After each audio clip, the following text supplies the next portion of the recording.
नमस्कार। अजय लकड़ा जी की रिहाई का ये दूसरा वीडियो है। इस वीडियो में सिर्फ हम अजय लकड़ा जी से बात करेंगे, उनके अनुभव के बारे में, उनके करियर के बारे में, और ये जो अपहरण की जो घटना घटी है और अब उन्हें रिहा कर दिया गया है, लौट कर आए हैं, इस वक्त हमारे साथ बने हुए हैं। अजय लकड़ा जी, सबसे पहली जो बात है मैं आपसे ये पूछना चाहूँगा कि आप की जो करियर की शुरुआत है वो कब हुई थी? इंजीनियरिंग करियर की शुरुआत मेरी 2009 से हुई थी। हेलो 9 में मैं ये आपका पॉलिटेक्निक अंबिकापुर से क्लियर किया था। उसके बाद 2011 में मेरा जॉब लगा। जॉब लगने के बाद मैं वहाँ से मेरा जॉब ये आपका प्रेम नगर में लगा था। प्रेम नगर में 2 महीने तक वहाँ पे आप बीजापुर, आपका जब बीजापुर यहाँ पर ट्रांसफ़र हुआ होगा तो यहाँ पर आने के बाद जो बीजापुर के बारे में, बस्तर के बारे में जिस तरह की बातें की जाती रही हैं कि बीजापुर काफ़ी नक्सल प्रभावित क्षेत्र है, तो ऐसे में आप क्या महसूस करके यहाँ पर क्या आपको क्या फील हुआ था जब आप यहाँ पर एंटर कर रहे थे? जब मैं यहाँ इंटर किया था तो शुरू में तो मैं बहुत डरा हुआ था कि क्या किया जाएगा, यहाँ काम होता है कि नहीं होता है। इस सब बारे से हम अनभिज्ञ थे कि वाकई में काम होता भी है कि नहीं होता है। फिर जब धीरे हमने भी काम करना स्टार्ट किया तब अपने को महसूस हुआ कि हाँ काम होता है यहाँ पे। उसके बाद फिर ये घटना हुई। जी, तो अब ये एक कम शब्दों में बताने के तो ठीक है, उनको बोलने दो, वो क्या है, कुछ उनको जल्दी हो गया, उनको जाने दो, तो ठीक है।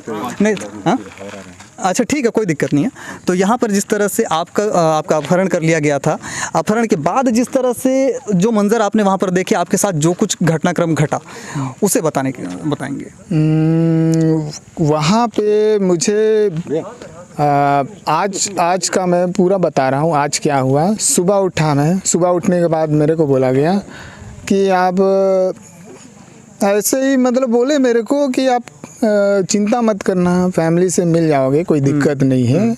बार मतलब मेरे आँख से भी आंसू निकल रहा था। छोटे बच्चे और पत्नी अकेली, घर में कोई नहीं कमाने वाले, क्या करूँ, किस टाइप का करूँ, अगर मेरे को कुछ हो जाता है तो कैसे करेंगे, ये सब सोच में मैं भी बहुत डूबा हुआ था, बहुत चिंता में था।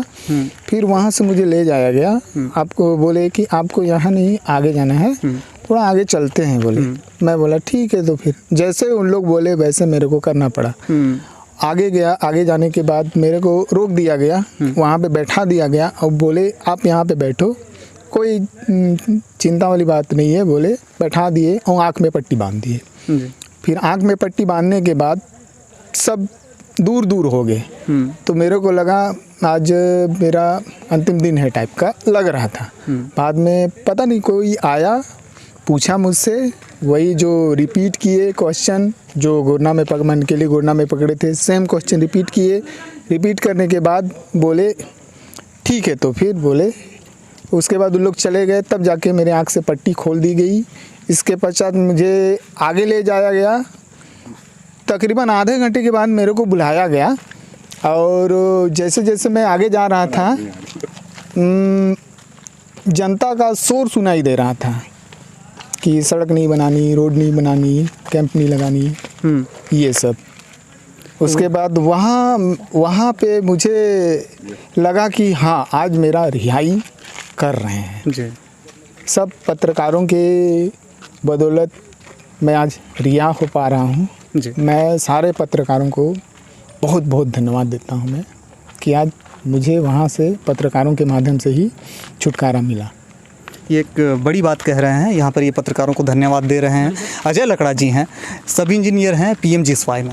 यहाँ पर PMGSY के इन सब इंजीनियर को यहाँ बीजापुर से बेहद नज़दीक एक गांव है गुरनामन के लिए, 7 किलोमीटर की दूरी है, आपको बताना चाहूँगा। वहाँ से नक्सलियों की निचली विंग ने इनका अपहरण किया और उसके बाद अपने साथ लेकर जंगलों में इन्हें लेकर गए। बाद में जो कुछ घटनाक्रम घटा आपने अजय लकड़ा जी से सुना। एक बार की इन्हें ये महसूस हुआ कि शायद इनकी जान चली जाएगी जब इनकी आँखों पर पट्टी बांधी गई। थी। आप महसूस कीजिए इस खौफ को, इस डर को।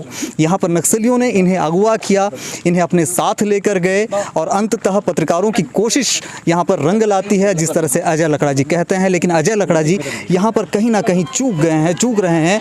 वे अपनी धर्म पत्नी का जिक्र करना, उनकी जो धर्म पत्नी थी वो पग पग पर उनका साथ दे रही थी, वो जंगलों का खाक छान रही थी। यहाँ पर पत्रकारों के साथ उनकी धर्म पत्नी, उनकी पूरी टीम और यहाँ पर सामाजिक संगठन भी उनके लिए नक्सलियों से लगातार अपील कर रहे थे। अंततः इतने लोगों की दुआएं रंग लाईं और यहाँ पर नक्सली संगठन ने उन्हें रिहा कर दिया है कुछ शर्तों पर। उनकी कुछ मांगे हैं सरकार से कि वे गोरना मनकेली के जो सड़क है उसका काम रोक दें, यहाँ पर कैंप ना लगाएं, इस तरह की कुछ और मांगे हैं। जिस तरह से अब जाने के बाद पुलिस से हो सकता है कि इनसे पूछताछ करे पुलिस और उसमें जो है सारी चीज़ें हो सकता है कि खुलकर सामने आए। लेकिन जिस तरह से बयान आ रहे हैं, नक्सली यहाँ पर निर्माण कार्यों को रोक देने की मांग कर रहे हैं। और बहरहाल छत्तीसगढ़ की सबसे खूबसूरत तस्वीर ये है, आप देखिए।